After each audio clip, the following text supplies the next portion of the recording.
Howdy there, brothers and sisters. I'd just like to say a bit on Robert Breaker and how he's defending slavery, using the Bible to say that slavery, when you see the word servant, it means slave, and he's defending his heritage of the South. Now, being an Australian, I'm not we know some things here, like we did a bit of it at school, even primary school. I think we learned a bit about it.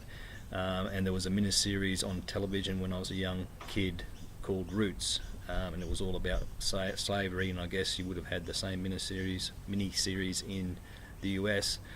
But yeah, we obviously don't know the total history of it. We know a fair bit of it.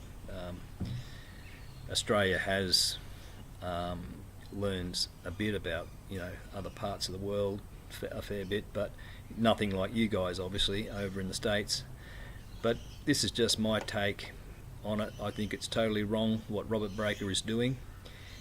If you look at the definitions for a start in the Webster's 1828, which I know Robert Breaker likes to go to, so I can't see how Robert Breaker is saying that servant and slave are synonymous. That's just out of control saying that. Definition. Now I'll just read out the number one definition of slave. And a person who is wholly subject to the will of another, one who has no will of his own, but whose person and services are wholly under the control of another, in the early state of the world, and to this day among some barbarous nations, prisoners of war are considered and treated as slaves. The slaves of modern times are more generally purchased like horses and oxen. And then we go to the same dictionary, the Webster's 1828, and we read the definition for servant, just the first one, number one. A person, male or female, that attends another for the purpose of performing menial offices for him. Or I don't know if that's a misprint, it's got OT. I guess that's supposed to be or. Might be a misprint or mistype. Who is employed by another for such offices or for another labour, and is subject to his command. The word is correlative to master. Servant differs from slave, as the servant's subjection to a master is voluntary. The slave's is not. Every slave is a servant, but every servant is not a slave. Servants are of various kinds, as households or domestic servants, menial servants, labourers who are hired by the day, week, or other term, and do not reside with their employers. And it says employers, see? So that's someone who's getting wages. Or if they board in the same house, are employed abroad and not in the domestic services, apprentices who are bound. So yeah, apprentices are bound to a term. I was an apprentice carpenter. I was bound as an apprentice carpenter 4 years to get my trade. Bound for a term of years to serve a master, and it's expected that you're going to carry that out and do it for the purpose of learning his trade or occupation. But you're not. You could leave if you want. In a legal sense, stewards, factors, bailiffs, and other agents are servants for the time they are employed in such character, as they act in subordination to others.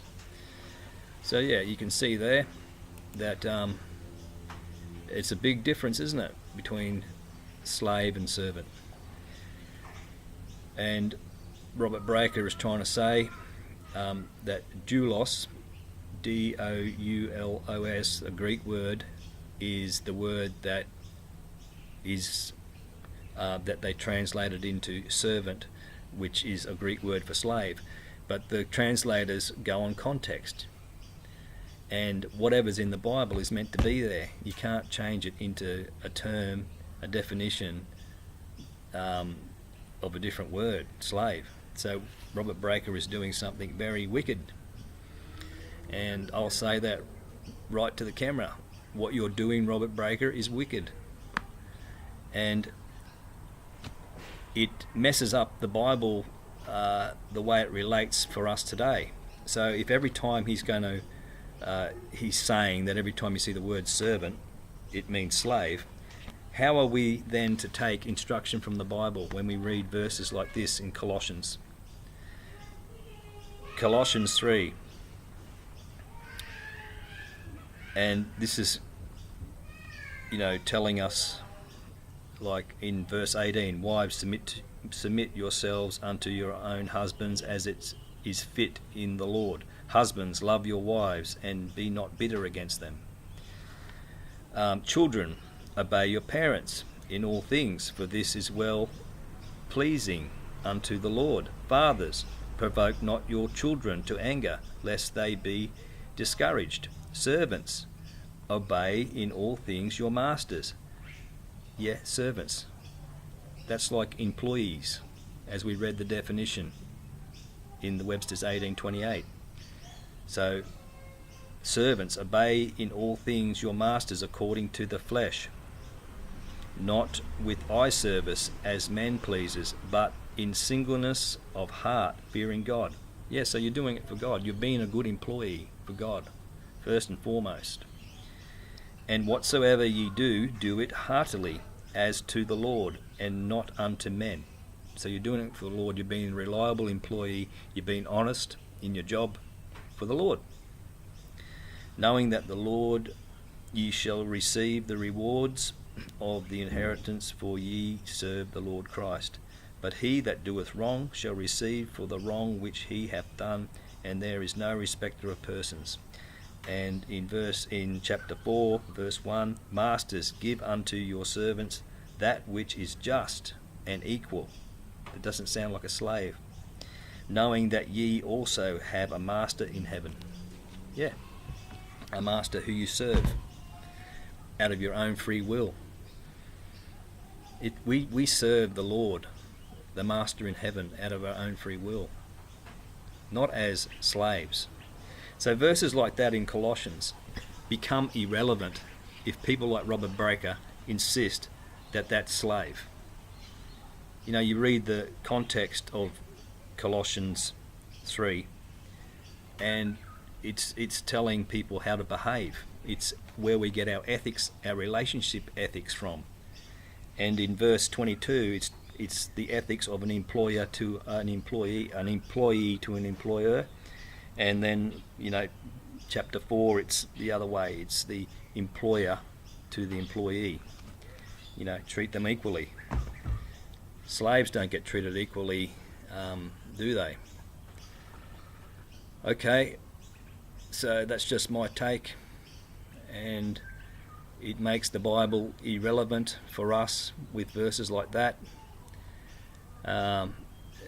And it's ridiculous what he's doing. He's just justifying his heritage. We shouldn't take pride in heritage, especially when it's wrong. We're all equal. We're all souls in the eyes of the Lord, but we have different roles in life, and we have to do things for the Lord, number one, and not necessarily do it just for ourselves. Anyway, that's just my take, and Robert Breaker, you're wrong, and you need to repent. Cheers and God bless.